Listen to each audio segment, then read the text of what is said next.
In the year 2000, a young man named Cornelious Mike Anderson stood before a Missouri judge. He had just been convicted of armed robbery, and the court sentenced him to 13 years in prison. He accepted the ruling and prepared to serve his time. But then, something happened that no one could have predicted. Through a clerical mistake buried deep in the state system, Mike's paperwork was never processed. The Missouri Department of Corrections never came to take him in. His name simply disappeared into a filing error, and nobody noticed. At first, Mike waited. He expected a phone call or a letter telling them when to report. Days passed, then weeks, then months. When nothing happened, he assumed perhaps his appeal had changed the outcome, or maybe the system had delayed things, so he moved on with his life. He found steady work in construction, started a small business, got married, and raised a family. Over the next 13 years, he lived like any other ordinary man.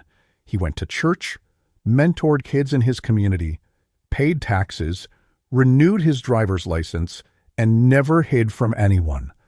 He wasn't living in fear. He was simply living. In 1999, the crime that brought him here was a single bad decision.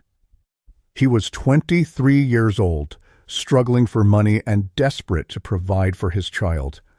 One night, he and a friend robbed a Burger King assistant manager at gunpoint as the man carried a bag of cash to the bank. No one was hurt, but the act was serious enough to change his life forever. The police arrested him soon after, and the legal process moved quickly. The trial was brief. The evidence clear, and he was found guilty. The judge gave him 13 years, a sentence that should have begun immediately after his appeal failed. Instead, his entire file was lost in the shuffle of state bureaucracy. For 13 years, Missouri forgot about Mike Anderson. The system that was designed to track, confine, and correct him simply misplaced him. While that system slept, Mike changed. He built a company, employed other workers, volunteered at his church, and raised 3 more children with his wife. People in his neighborhood knew him as a quiet, hardworking man. He was, by all visible measures, a model citizen. Then one morning in July of 2013, the silence broke. Just after dawn, police cars surrounded his house. Officers told him to step outside. Confused and half awake, he did as they asked. They informed him that the state had rediscovered the original order from 13 years earlier. He was going to prison to serve the time he owed. His wife stood in tears as he was handcuffed on the front lawn. His children watched from the window. At 36 years old, a man who had already changed his life was being taken away to serve time for the man he once was. When word of his arrest spread, outrage followed. Reporters covered the story, and soon it became national news. People asked how such a mistake could happen, and whether justice still made sense after 13 peaceful years. Some said the law was the law, that a sentence must be served regardless of time. Others argued that punishment without purpose was cruelty, and that the goal of prison was reform. And this man had already achieved it. Petitions flooded in demand. The courtroom was tense. Mike's defense presented tax returns, pay stubs, and character references. Neighbors, church members, even police officers testified that he was a pillar of the community. Prosecutors acknowledged the clerical error, but insisted that the sentence had never been carried out. Judge Terry Lynn Brown listened carefully. When he finally spoke, his words carried the weight of both law and mercy. He told Mike, "You are a good man. You've done everything society could ask of you. You've served your sentence, not in prison, but in the way you've lived these past 13 years. With that, the judge ordered Mike's immediate release. The courtroom erupted in quiet relief. Tears streamed down his wife's face. Mike bowed his head, overwhelmed but grateful. In simple terms, the judge had used a principle called credit for time served. Usually, this phrase applies when a defendant has already spent time in jail awaiting trial.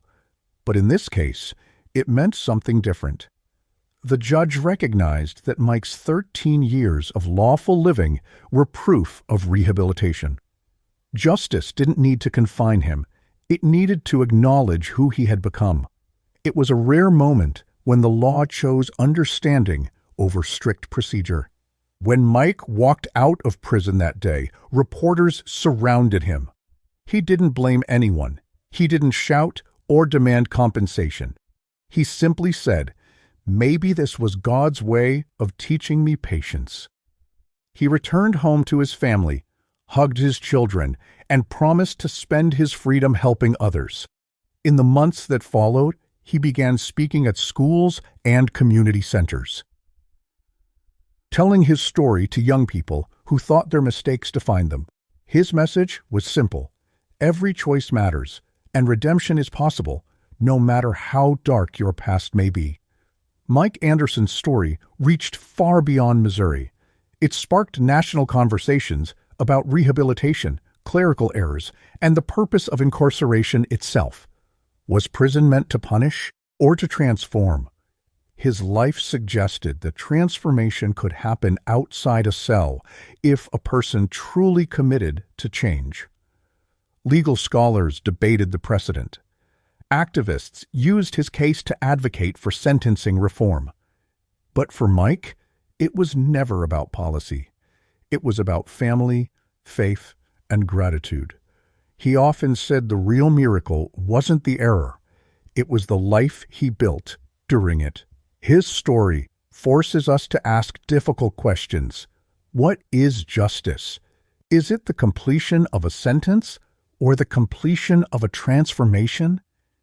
If a man spends 13 years proving his change through action, is justice served by locking him away or by recognizing his growth? The case of Cornelious Mike Anderson stands as a reminder that justice cannot exist without humanity. It shows that the measure of rehabilitation isn't written in legal codes or served in years. It's lived in choices, in compassion, and in the courage to become better than before. Today, Mike Anderson continues to live quietly in Missouri. He works, mentors youth, and speaks about redemption. He still believes the system can work if it learns to see people not just for what they've done, but for who they can become. His story began with a robbery, followed by an error, and ended in grace. 13 years of freedom, lived under the shadow of a forgotten sentence, became proof that mercy can be found even in a system built for punishment. Justice was served, hope was restored, and a man once forgotten by paperwork became remembered for his transformation. Maybe that's what justice really looks like. Not just punishment repaid, but humanity rediscovered.